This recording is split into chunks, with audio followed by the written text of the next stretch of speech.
What is up, my ninjas? Shinobi here, and this weekend it's a pretty awesome weekend because we have the Double Caches weekend. It's a community event that we have going on for Season 4 in the weekend here, and we don't really get these very often during seasonal stuff, so definitely something that people are going to be wanting to take advantage of over the weekend. And a lot of people have been asking me, hey, we know you've been playing Witch Doctor lately, and we know that you showed us a speed farm build for the Monk and a speed farm build for the Witch Doctor, talked a little bit about speed farming with the Crusader, but what I want to show you guys today is a build that I believe is the best for bounty speed farming. Now, you can do this by yourself if you want to.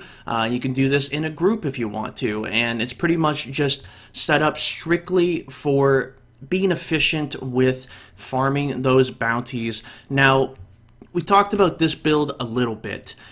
In the last video, we talked about how there's different variations, and that's kind of what we talked about a little bit, is you can do different variations with this setup, and I'm going to show you the variation that I'm doing right now that is actually really, really strong, and you can get a lot of damage and be very efficient with what you're doing. So I want to go into this really quickly. Got some gameplay for you as well that I want to show you, just kind of how all of this looks, and I'm going to run through everything. So once again, we are using the Rakir set, and we're mainly using it to go for that Locust Swarm damage. That 6-piece there is going to give you 800% Locust Swarm damage. It's going to be a lot of increased damage to, and that's what this whole build is around. It's about Locust Swarm. It's all about just running through the zones quickly and efficiently, because you're going to run really fast. Remember, with the Mana Jumas, like we talked about in the previous video, you get that crazy movement speed, and the Locust Swarm is going to be doing lots and lots of damage to everything around you. You literally are passively killing things.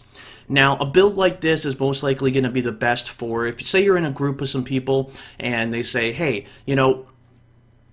what bounties do you want to go to? Because people pick, you go into a bounty, you can take a look on the map here, we get the bonus bounty. Okay, we're going to do Act 2, right? So you go through and you're picking, which one am I going to go to, which one's he going to go to, and you just want to try and do it really efficiently. So what I would suggest is that for a build like this, tell your group or your friends or whatever that you're going to want kill quests. You're going to want quests where you're like killing lots of monsters, because that's what this is really good at, and also really good at, like, far away ones where you have to move a lot. You have to like travel a lot, because you do have a lot of movement speed, so that's also really good.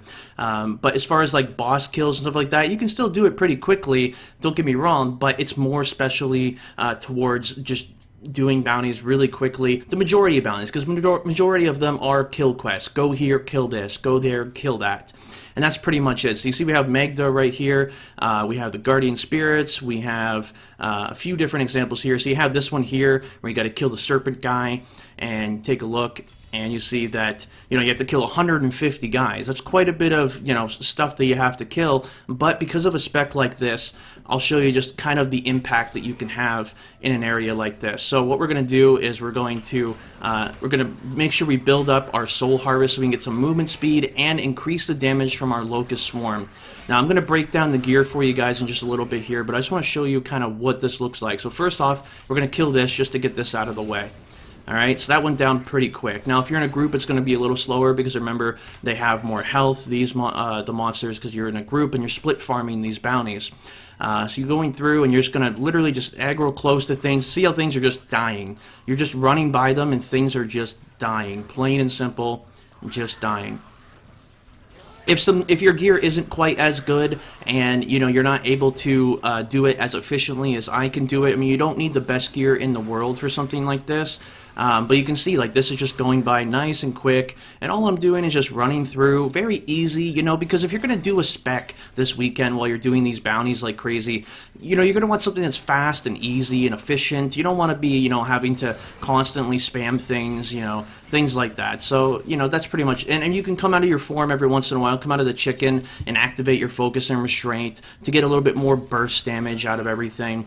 And yeah, that's pretty much it. Like you can see right here, I'm just flying through, killing stuff. The density's not so good right now in this area, but if we had some better density, I mean, you'd be able to see what that looks like, and I put an example of that on the screen for you earlier. But yeah, there it is. Pretty much just like that, going through pretty quick. If you get some really good density, like I said, you're just going to kill things really fast. just running through. And like I said, try to get the soul harvest up as often as possible, because you're killing things so quickly. Sometimes that's difficult to get your soul harvest up, but when you're playing in a group, it'll be a lot easier to get that soul harvest up. So, all right, we're back in town now. And like I said, you're going to go for the 6-piece erect here set here, because you want to get that 800% damage for the Locust Swarm. That's what it's all about. And we're going to go with the Manajuma's sets here, so you can get that movement speed, get that extra damage when you do explode with your chicken. And remember, we are poisoned, just like the previous build that I showed you. This one is poison as well. And you can see the roll that I did here on the chicken. You're getting the Locust Swarm on your offhand. That's a good idea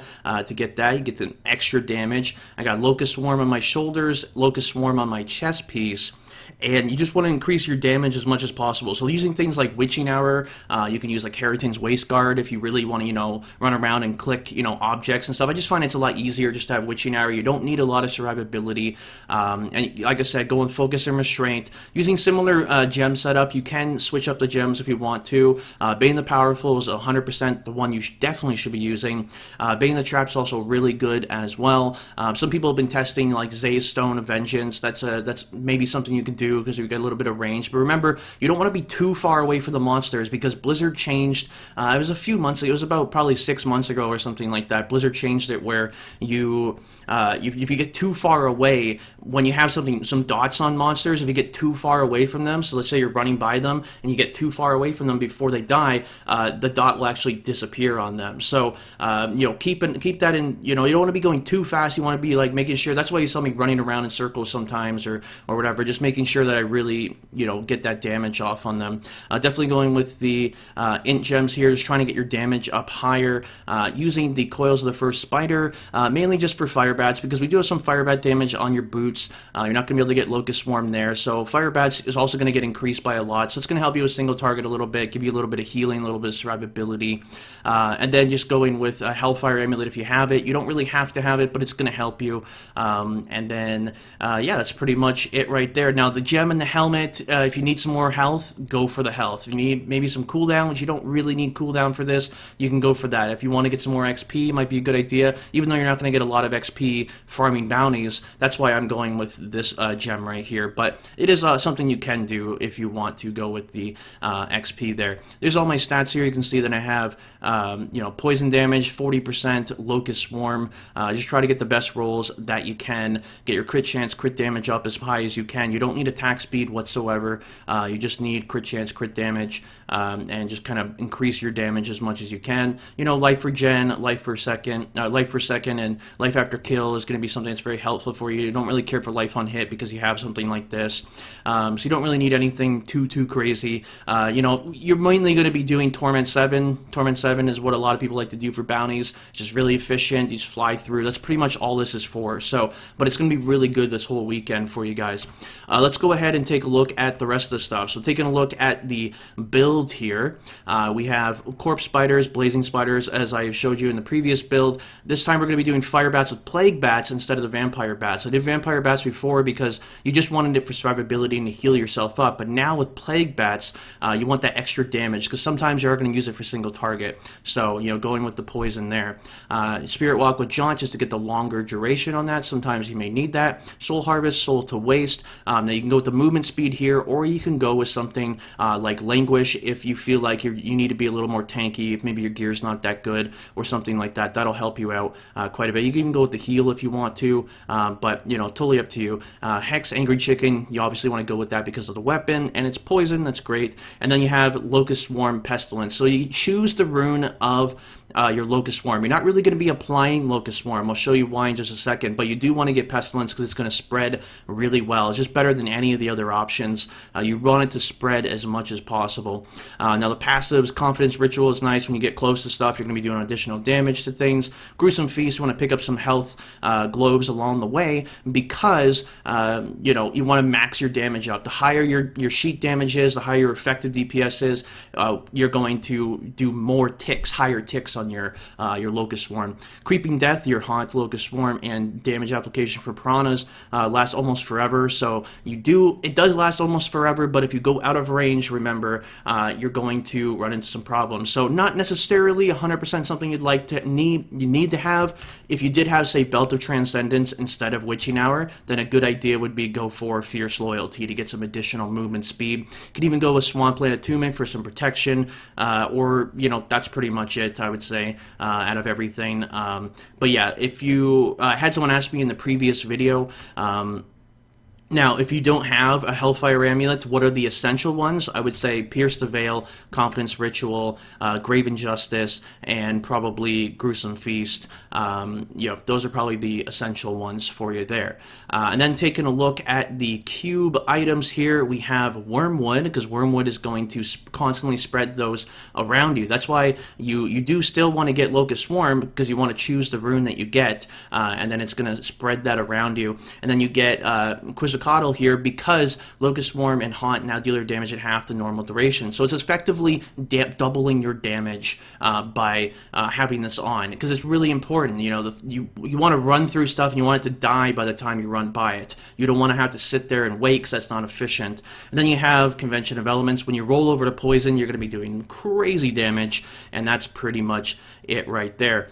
So as far as going into the Paragons, obviously getting your movement speed is important. Getting your int, you want to get that damage as high as possible. Right here, crit damage will be the first thing you want, and then crit chance, then cooldown reduction, and then attack speed. Like I said, you don't need attack speed. Then over here, you want to get your armor, resist, armor, life, then resist, and then life regen. And then finally, we have area damage. Reduced cost can help you a bit when you have to, channel your single target with your fire bat. So I'd probably say go with these two first, and then life after hit after that. And that's pretty much it, guys. Doesn't really matter about your Templar, because most of you are probably gonna be playing in a group. It's gonna be more efficient that way to split farm, all that stuff right there. Now, what I like to do when I'm playing with people on stream, and I'm gonna be doing this all weekend, so if you want to come over and check it out, maybe play with us at twitch.tv/Shinobi Live, what I like to do is, instead of split farming like across the entire thing, there is a problem that you may run into. If some of you are doing Act 3 and some of you doing Act 4,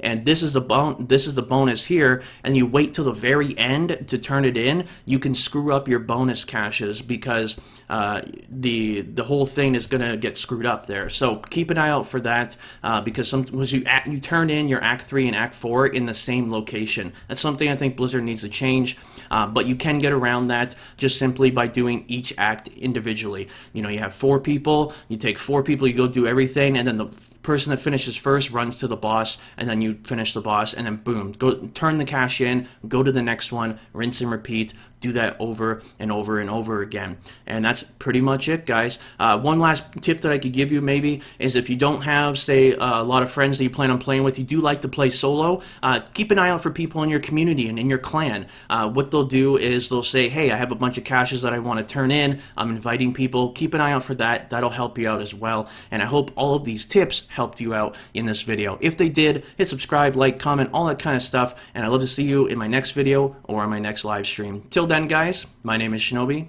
and thanks for watching.